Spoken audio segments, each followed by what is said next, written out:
you're sitting there at Uncork saying, I see this opportunity.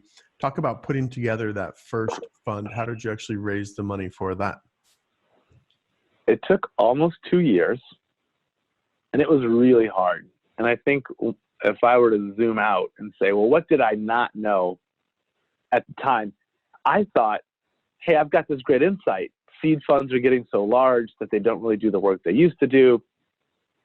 I have this experience from Uncork. This should all translate into it. And I also had friends who had recently left larger platforms and had raised new funds as solo GPs. And I said, well, if they can do it, I think I can do it. I think I've got a thesis that LPs ought to be excited about.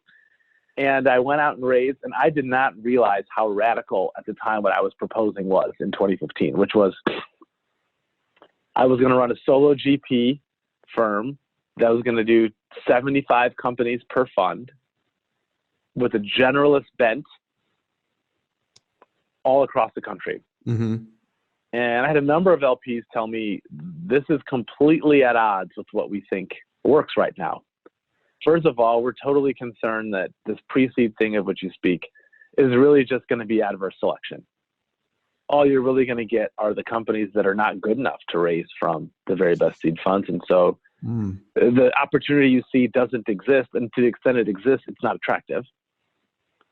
I thought the solo GP thing would be a big deal. The portfolio construction ended up being actually a bigger deal. People just said, listen, the current ethos and zeitgeist in venture is the way you return your fund is you own a small percentage.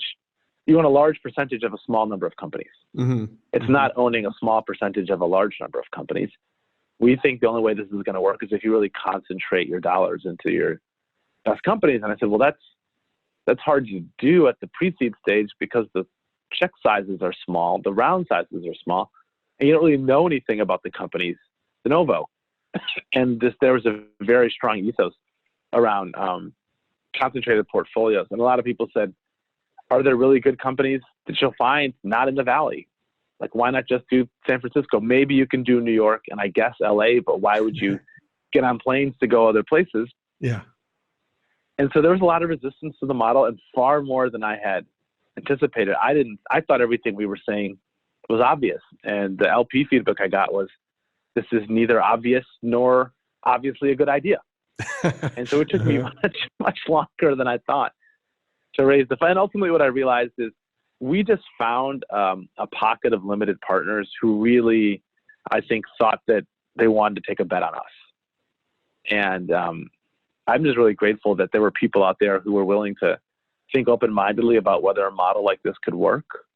And we got just enough money to run the experiment. So the first fund, the goal was to raise more like 20 to 25, and we ended up at 15.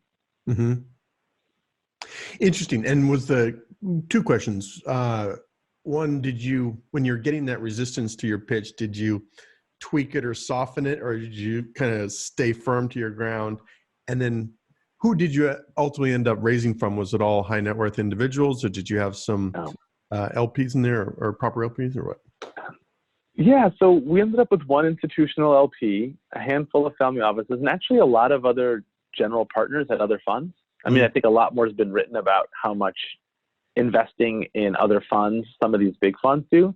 I was completely unaware that was the case when I went out to raise precursors. So it was one of those classic, I went and asked a bunch of more experienced GPs for advice about how to fix my fundraise, and a handful of them ended up backing us, which was really awesome. We wouldn't have gotten the fund done without them.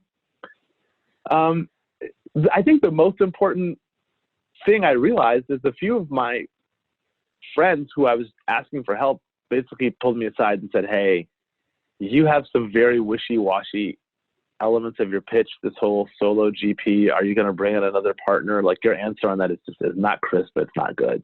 And you're not going to raise the fund until you sort of get really clear on that.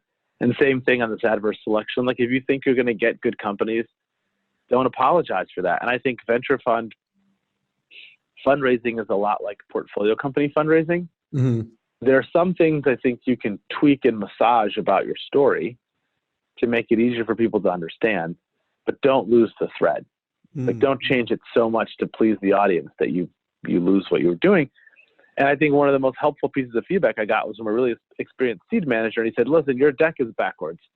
You have all of the like really scary innovative things about your model up front and all the really conventional stuff in the back. He's like, you're never going to get to the stuff in the back because you're going to scare everybody away. He's like, you got to flip your deck for this audience and make all of the like easy to understand things that will get a head nod from them around structure and strategy. Put that in the front and then gradually ease them into the things that'll be more difficult for them to wrap their head around. And he was totally right. And that was one of those sort of structure changes that we made that made a big difference.